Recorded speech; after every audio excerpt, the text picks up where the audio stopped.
विद्यार्थियों, आज हम गौतम धर्म सूत्र के प्रथम प्रश्न के का जो छठा अध्याय है उसका अध्ययन करेंगे। इस अध्याय में अभिवादन विधि का वर्णन किया गया है, अर्थात हम अपने माता पिता, अपने जो श्रेष्ठ लोग हैं, अपने ज्येष्ठ जो लोग हैं, बंधु बांधव हैं, उनके साथ कैसे उनका सम्मान करना चाहिए, कैसे उनका अभिवादन करना चाहिए, इसका इसमें वर्णन किया गया है। तो इसमें सबसे पहले सूत्र में कहा है पादोपसंग्रहणम समवाय अन्वयम, कि प्रतिदिन अनुहम यानी प्रतिदिन हम अपने माता पिता से मिलते हैं तो हमें उनके चरण स्पर्श करने चाहिए। और कैसे? व्यस्त पाणिना विधि से। इसके विषय में आपको पहले बताया जा चुका है कि इस प्रकार से माता पिता आदि जो हैं उनसे मिलने पर हमें उनके चरण स्पर्श करने चाहिए। और अभिगम्य तु विप्रोष्य, अपने या उनके प्रवास से वापस आने पर, कि यदि हम कहीं बाहर विदेश गए हों या प्रवास बाहर गए हों, वहाँ से वापस आने पर, और या माता पिता जो हैं या श्रेष्ठ लोग जो हैं वो कहीं बाहर गए हों, बाहर से वापस आए हैं, तो उनके आने पर जहाँ भी हो श्रेष्ठ जन या माता पिता, वहाँ जा कर के उनके चरण छूने चाहिए। यदि मान लो हम कहीं दूसरे स्थान पर रह रहे हैं, एक ही जगह है लेकिन हम दूसरे स्थान पर रह रहे हैं, और माता पिता यदि कहीं तीर्थ यात्रा से या कहीं और प्रवास से वापस आते हैं, या श्रेष्ठ जो लोग हैं, सम्माननीय, पूजनीय, अभिवादन के योग्य लोग हैं, वो यदि कहीं बाहर से आते हैं तो हमें वहाँ जा कर के उनके चरण स्पर्श करने चाहिए। या हम कहीं विदेश यात्रा करके या तीर्थ यात्रा करके वापस आते हैं तो इसी प्रकार से हमें जो है उनके जाकर चरण स्पर्श करने चाहिए। कि माता पिता के साथ ही मातृपितृ, माता पिता के समान ही तद बंधुनाम पूर्वजानाम विद्या गुरुनाम तद गुरुनाम च, कि माता पिता उनके बंधु हो, अर्थात हमारे जो माता के पक्ष की तरफ से मामा मौसी वगैरह हैं, पिता के पितृपक्ष की तरफ से चाचा चाची बुआ वगैरह हैं, ज्येष्ठ भाई हैं, गुरुजन, इनके भी जो है हमें चरण स्पर्श करने चाहिए। और इनके चरण स्पर्श करने के साथ ही सन्निपाते परस्य, कि इनके तो चरण स्पर्श करने के लिए कहा ही है श्रेष्ठ लोगों के, बंधु बांधवों के, लेकिन यदि माता पिता और इन सभी श्रेष्ठ जनों से एक साथ यदि हमारी भेंट हो जाए, कि एक साथ इनसे जब हम मिलें तो सबसे पहले जो श्रेष्ठ व्यक्ति है उनके चरण स्पर्श करने चाहिए। कि हमारे सामने माता आदि भी हैं और श्रेष्ठ लोग भी हैं, तो हमें सबसे पहले जो श्रेष्ठ लोग हैं, गुरुजन हैं, तो उनका सबसे पहले अभिवादन करना चाहिए, फिर जो है उसके चरण स्पर्श करके माता आदि का चरण स्पर्श करने चाहिए। और अभिवादन की विधि क्या है? कि ये तो कह दिया कि हमें सबके चरण स्पर्श करने चाहिए, सबका जो है सम्मान करना चाहिए, फिर अभिवादन करना चाहिए। तो अभिवादन कैसे करें? कि स्वयं नाम प्रोच्य अहम इति अभिवादो ज्ञ समवाये, कि अभिवादन को जानने वाला जो श्रेष्ठ व्यक्ति है, उस श्रेष्ठ व्यक्ति से मिलने पर, कि हम किसी व्यक्ति से मिलते हैं तो मिलने पर अपने नाम का उच्चारण करते हुए यह मैं हूँ ऐसा कह करके अभिवादन करना चाहिए। कि स्वयं नाम प्रोच्य, अपना नाम को उच्चारण करते हुए अहम इति, कि मैं यह हूँ ऐसा कह करके अभिवादन करना चाहिए। कि जैसे मान लो हमारा नाम हरदत्त शर्मा है या राम शर्मा है, श्री राम शर्मा है, कुछ भी है, तो उसके लिए विधि है कि अभिवादये हरदत्त शर्मा नाम अहम अस्मि, कि इस प्रकार से उच्चारण करना चाहिए।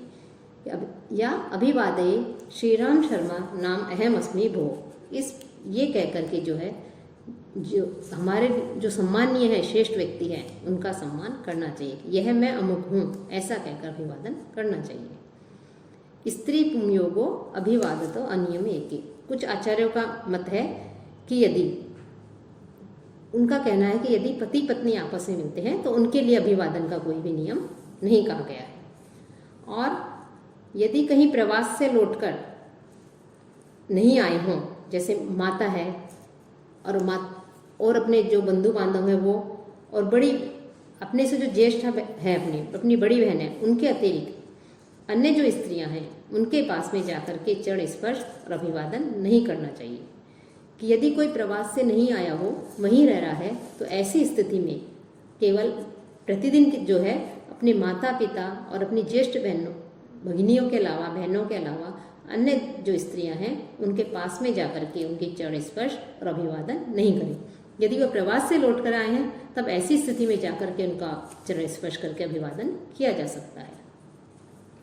साथ ही साथ न उपसंहरणम भ्रातृभार्यायाम स्वशिरणम, साथ ही यात्रा से लौटकर आने पर भी जो अपने भाई की पत्नियां वगैरह हैं उनके साथ और छोटी बहनों के लिए भी जो है कभी चरण स्पर्श नहीं करने चाहिए, उनका केवल अभिवादन करें, अर्थात हाथ जोड़कर उन्हें प्रणाम कर सकते हैं लेकिन उनके जो है चरण स्पर्श नहीं करने चाहिए।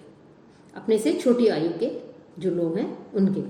तो अपने से जो छोटी आयु के लोग हैं उनके चरण स्पर्श करने के लिए कहा है कि उनके केवल हम अभिवादन कर सकते हैं, उनका चरण स्पर्श हमें नहीं करना चाहिए। साथ ही साथ जो ऋत्विक है जो यज्ञ आदि कराते हैं वो अपने से उम्र में छोटे हैं यदि, और साथ ही उनके अलावा चाचा आदि हैं, मामा आदि हैं, ससुर आदि हैं, तो इनके आने पर कि यदि छोटे हैं, अपने से छोटी आयु के यदि ऋत्विज आदि हैं और अपने जो बंधु बांधव हैं यदि वो आ जाते हैं तो उनके आने पर आसन से उठ करके उनका सम्मान किया जा सकता है। तो अपने से छोटी उम्र के लोगों के चरण स्पर्श के लिए यहाँ पर निषेध है कि उनका चरण स्पर्श नहीं करना चाहिए, केवल उनका वैसे ही अभिवादन करना चाहिए। लेकिन तथा साथ ही आगे कहते हैं इसी क्रम में, तथा अन्य पूर्व है पौरो अशीति काव्र है शूद्र अपि अपत्य है समय, कि अपने से अल्प आयु वाले ऋत्विक आदि के समान ही, कि जैसे अपने से छोटा है जो यज्ञ आदि संपन्न करवाते हैं, यदि अधिक उसके समान ही यदि अधिक आयु वाले नगर का कोई व्यक्ति हो, 80 वर्ष से कम आयु का यदि कोई निम्न जाति का व्यक्ति हो और उनके पुत्र के समान आयु वाले व्यक्ति हो, तब भी जो है अपने स्थान से उठ करके उनका स्वागत करना चाहिए, स्वागत हम उनका कर सकते हैं। और 80 वर्ष से कम आयु वाले जो निम्न जाति के लोग हैं उनको, और अल्प आयु वाले कम आयु वाले ब्राह्मण आदि हैं, द्विज आदि हैं, उनके आने पर जो है उठ जाना चाहिए, कि चाहे वो किसी भी वर्ण का हो, किसी भी जाति का हो, यदि आए हैं तो सम्मान में हम यदि चरण स्पर्श नहीं कर सकते तो हमें केवल उनका अभिवादन वैसे जो है अपने आसन से उठकर ना ही उनका सम्मान करना है, उनका अभिवादन करना है। और नाम व अस्य वर्जित, और अपने से श्रेष्ठ व्यक्ति यदि कोई है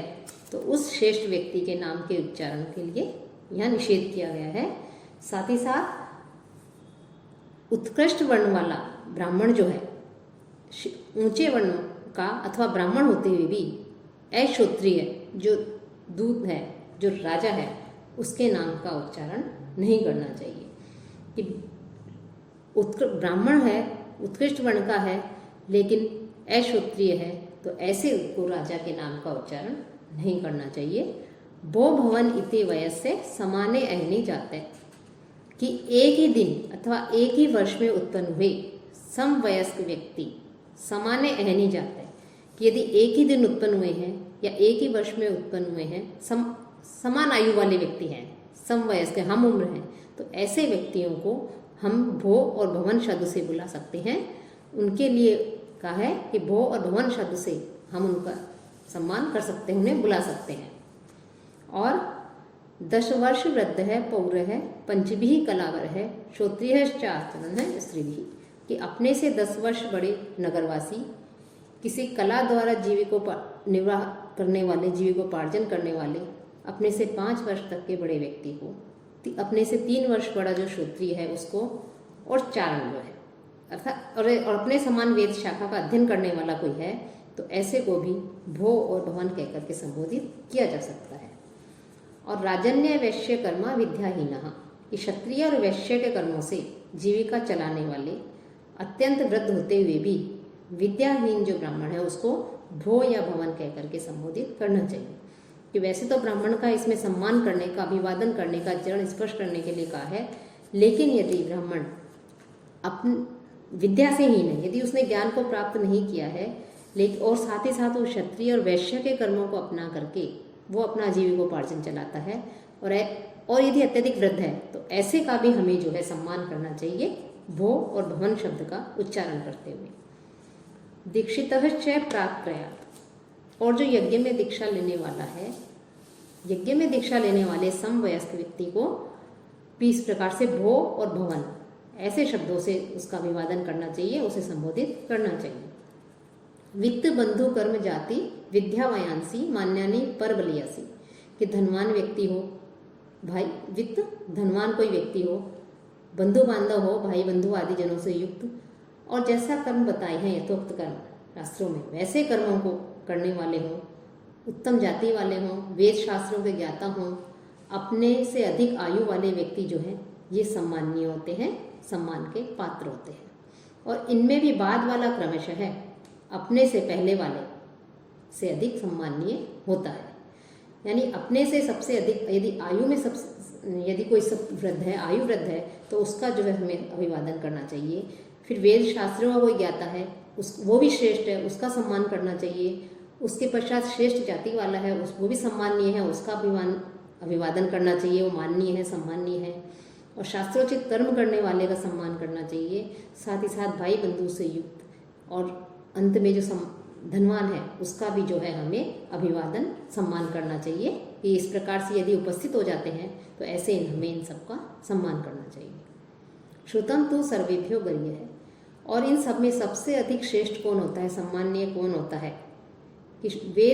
वेदों का ज्ञाता सबसे श्रेष्ठ होता है। जो वेदों को जानने वाला है, वेदों का ज्ञाता है, वेदों का अध्ययन करने वाला जो विद्वान है वो सबसे अधिक श्रेष्ठ होता है। तन मूलत्वाद धर्मस्य श्रुतेश्च, क्योंकि धर्म और जो श्रुति है उसका मूल वेद ज्ञान ही है। कि धर्म और श्रुति का मूल श्रुत अथवा वेद ज्ञान ही बताया है, इसलिए जो वेदों का ज्ञाता है, वेदों को जानने वाला है, वेदों का अध्ययन जिसने किया है, ज्ञानी है, ऐसा व्यक्ति सम्मान का पात्र है, सम्माननीय है, तो हमें उसका सबसे पहले अभिवादन करना चाहिए। साथ ही साथ यदि हम रास्ते में जाते हैं, अंत में इसमें संक्षेप में थोड़ा सा ये भी बताया है कि यदि हम रास्ते में जा रहे हैं तो रथ आदि पर बैठे हुए व्यक्ति को, वृद्ध पुरुष को,